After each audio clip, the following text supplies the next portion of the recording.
Hi, this is Katie, and thank you for joining me on the My Senses, My Space podcast. And today on a My Win, I wanted to talk about laundry wins. And I think many of us can struggle with this.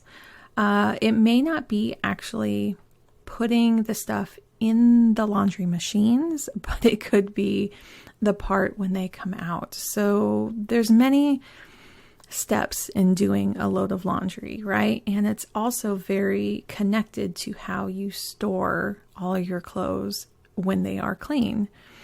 We get them dirty, we put them in a basket. That's pretty easy, right? There is one thing that we do, or maybe two if you separate out into two different like lights and darks or something when you're doing your loads, or by type, whatever you do to get them ready for a load of laundry. But still, we're just putting them in a bin, right? It's very kind of easy, and we can argue that if you have kids, this may not be as easy. Sometimes it's like, just put it in the basket, please. But it's kind of a simple concept. You put it in the basket. Then you do your loads. And then what do you do to remind yourself to go back to those loads and make sure they're all being put through? Many machines have little sounds on them. My husband came up with a great thing. He wears it's like a bracelet type thing. It's kind of has a clasp. It's not a fancy bracelet. It's kind of like this rope thing that he wears. And when he's wearing it, he knows that he needs to be checking in on laundry. Now, this is not something he wears all the time. So feeling it on his wrist is something of a reminder. It's almost like tying a piece of string around your finger, right? And he knows like, okay, this is the period of time where I need to keep checking in on that thing. And then as they progress through of making sure everything's dry, but I really want to zero in on when things are coming out of the dryer and how they are getting placed back into your storage. And I think that's like one of the most important things because I hear of so many people struggling with this. So here's some ideas for you, and you can take or leave them, and you can kind of see like what works for you. So one thing is to make it kind of a special time. So lighting a candle, having some music, listening to a podcast, watching your favorite show. For me, I don't mind so much the folding and everything. I feel like it's a little therapeutic to have my hands moving and putting them in like a certain order and rolling up sock balls and that kind of thing. But I do need my brain to stop saying, I don't like this activity. I need my brain to be distracted from that thought, because otherwise I'm just like, oh, I don't want to do that right now.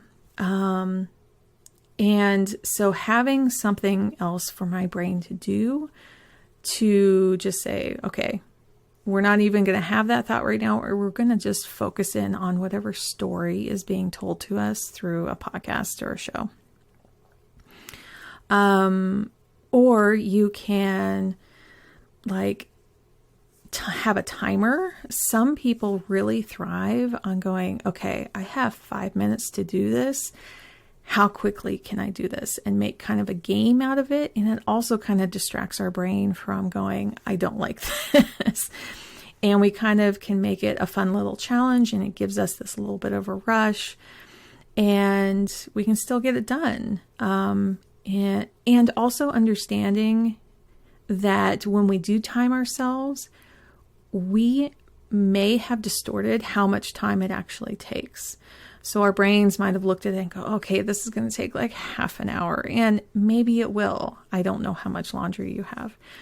But thinking of it as like, maybe the task is actually only about 10 minutes and we won't know until we actually time it.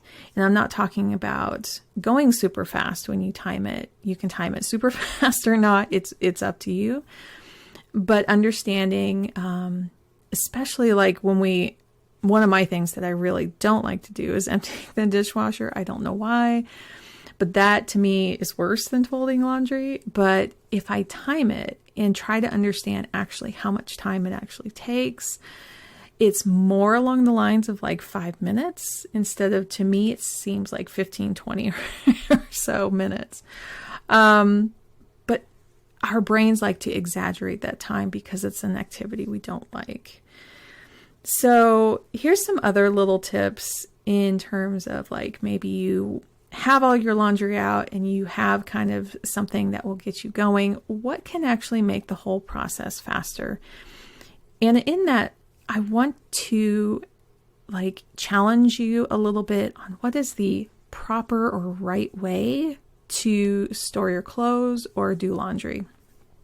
So you may think like, okay, I have to roll all of my socks into balls. I have to hang up all my clothes. I have to fold them a certain way so that they are perfect in the drawers. And you can. If you enjoy that, do that. Like, that makes you happy. But if you struggle with this, here's some thoughts about some things. So like socks, is it possible that you could have socks that are all the same color so you don't have to match any, and you just put them in a bin instead of like having to roll them up and have them along with other things in the same drawer? And a bin can be like a little carton or a little drawer of some kind, a little separate organizing device of some kind. And you can literally just take them all and throw them into that. You can also have kind of like this diamond type shape organizer that fits into your drawer. So it's almost like a little beehive, but they're actually like 4-sided diamond shapes. And instead of rolling them up, you just put a sock in each of these little holes, and it's like a little matching game. And you're just putting 2 in each. And whether or not you have all the same socks, or if all your socks are different, you're just finding matches and you're just stuffing them in the holes. Some people actually don't even do that. They lay all their socks down flat, and they could stand them on edge, or they can kind of just, it depends. I know I'm talking about socks because they tend to sometimes bunch up into these little balls, and they can be very tough to process. Like, they aren't as tough to store. They're just like, I have to put my hands into each one and roll them all out. And I'm trying to kind of show like, maybe there's some other ways of having your socks processed through. Some people put clips on their socks so that the 2 socks stay together as they go through all the loads. You could have a little laundry bag where all the socks go in there so they're not mixed in with everything. And so when you take out that bag out of the dryer, you just have socks in there. And you could actually, if you have kids or someone you live with who enjoys that, you could actually just hand off the whole bag and say, could you roll these for me? And I think that's a really important ingredient too, of just going, I hate this very one part. There could be one part of your laundry that you just hate, that you just are like, I just dislike this so much.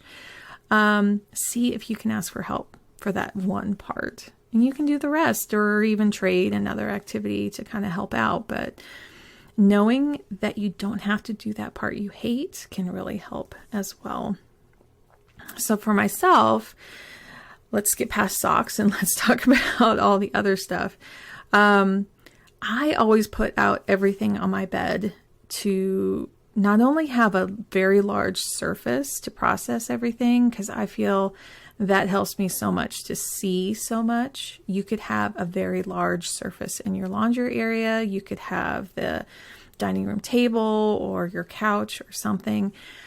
Most times we need space to do this. And if you don't, that could be one problem that you're running into. It's like, well, I can't do this activity because I just don't have the space to start it. And that could keep you from completing that. Usually, for me, I actually fold each load as it comes out So I'll just have that one load and then I'll fold it all and get that ready and put that away and not wait for like the second load to come out. And that's another way of like looking at it and seeing like, okay, this is a whole lot less than I was expecting and I can get through this one process. And then another one is coming along. So sometimes when you have double or triple or quadruple the amount of laundry in front of you, it is so daunting. Going, I don't know if I can do this. But also putting it out on the bed for me means I have to get it done before I go to sleep. And because there is no room on my bed to have that there when we go to sleep. Like there's two people in the bed. There is just no way. Some people, they're the only ones in the bed and they do have like space on the side to just push it aside. So I would say if that's your situation, that's not going to work for you because it's going to be so easy to just push it aside and go to bed.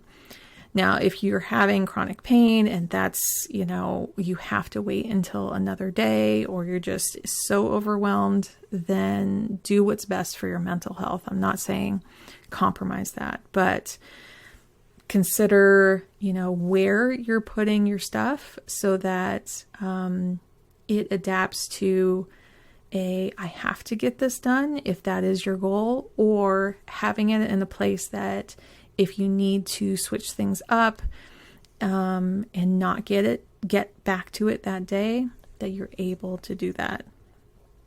Some people actually fold all their things and get them on hangers at the dryer. So a lot of times, like when things are just coming out of the dryer, you can have a stack of hangers right there. And you just take all of your shirts and pants, if you hang them, and put them flat on the very top of your dryer and just stack them and then put the hangers in them real quick. And then you just take all of that straight to your closet. You can also think about like, do I need to hang things?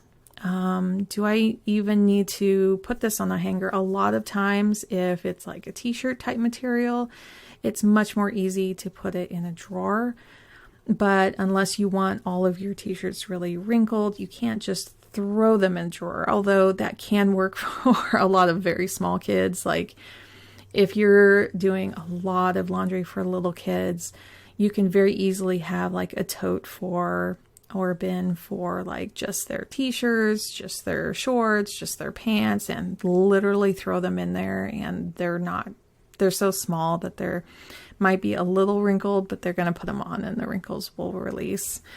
But when you get bigger and you have bigger clothes, there's going to be a point where I know for my son, he's 11, we take everything and roll it. He doesn't do well with drawers at all. So he would probably just cram everything in there. And that's probably, thinking back, that I think that's what I did too.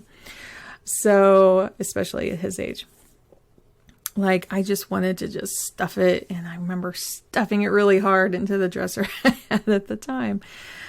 So what we did is we just cleared off some shelves and we roll all of his things. So not only can he see all the rolled items, we have little labels that say, here are pants, here are shorts, here are t-shirts, here are long sleeve shirts, and here are socks and underwear. Now the socks and underwear have bins, but everything else is just kind of rolled up and stacked up. So it can be that if he pulls one out from the bottom and he keeps doing that, they could all fall down. But for the most part, he kind of just grabs them from the top, and he's only wearing about half of the clothes that are in there anyway. So, but for him, he can take a piece of clothing and fold it enough and then roll it. That's easier for him. And then stacking to see all of his options is so much better and easier for him than actually folding them flat and putting them on top of each other in the closet. It's much like when you pack a suitcase. It saves a lot of room and it's very easy for him to maintain. So think about those kind of things. I'm looking at my notes real quick here. And if you are wearing clothes during, like, hey, I haven't worn this for a while, let me try it, and it feels uncomfortable, let it go. Let it go. Like right in that instant. That's mostly like when the clothes are clean, like you're taking them and they're clean out of the closet and you're trying it on, and you're like, this does not feel good. Put them into a bin that you're going to donate or recycle or wherever it's going next. It could be that you wear something all day and then determine this is not comfortable on my body anymore. And it's not your fault. It's the clothes aren't made for your body anymore. I know that can be hard to kind of release the shame around that. It's like, oh, something is wrong with my body because I used to be able to wear this. And it's like, no. The clothes are the problem right now. The clothes we can get rid of. We can look at our closets and go, okay, these designs and colors I used to be into, it's just not me anymore. It just doesn't reflect where I am. And I have definitely saved clothes, year after year, thinking, oh, I would love to wear that again. And then it's 5 years later, I'm like, wow, I wouldn't even buy that anymore. I've changed. I've changed my outlook on life, on how comfortable I want to be, or the colors I want to wear, and the style I want to, how I portray myself in the world has just changed, and it's time to let them go. So there can be different points throughout the day where you go, I don't think this is working anymore, and trust that and say, okay, I'm going to release you. Someone else is going to have a wonderful time with this. I don't need it anymore. And when we do that, we're allowing more space, and it then makes it easier when you do laundry and you are putting things away. It just is a whole lot easier because you have space. And making sure that you are having all your clothes fit into the spaces that you have, then you aren't trying to cram things in. Then you aren't trying to like, well, if I just squeeze this in here, and then things possibly can fall off hangers more because there is so much friction when you're taking things in and out. Like, think of these things. When you have your essentials that you love all the time, then it's just so much easier to get into the space and out of the space and put things away in the space and actually feel really good when you open up that closet door and see, or that drawer, and say, yep, these are all my favorites right here. So I hope that helps a little bit. I know there's a lot of other like clothing hacks and laundry hacks out there, but as you see, this is a really long podcast anyway, so I'm going to cut it off here. I would love to know what your laundry hacks are, because I think it's so fun to learn from other people. And if you write in, I would love to share other people's, like what works for them when they're doing their laundry, because I would love to do a whole episode in the future about just what you guys do and how you have found what works for you. So email me at listen@mysensesmyspace.com and tell me how you do laundry. Tell me what works for you. Tell me where you're struggling too. It could be like, you just hate to ball up socks and the things that I've mentioned don't work for you. So let's do a little like asking the audience here and seeing what they can come up with. Please, I would love to hear. Anyway, thank you for joining me this week on the My Senses, My Space podcast, and I will see you next time.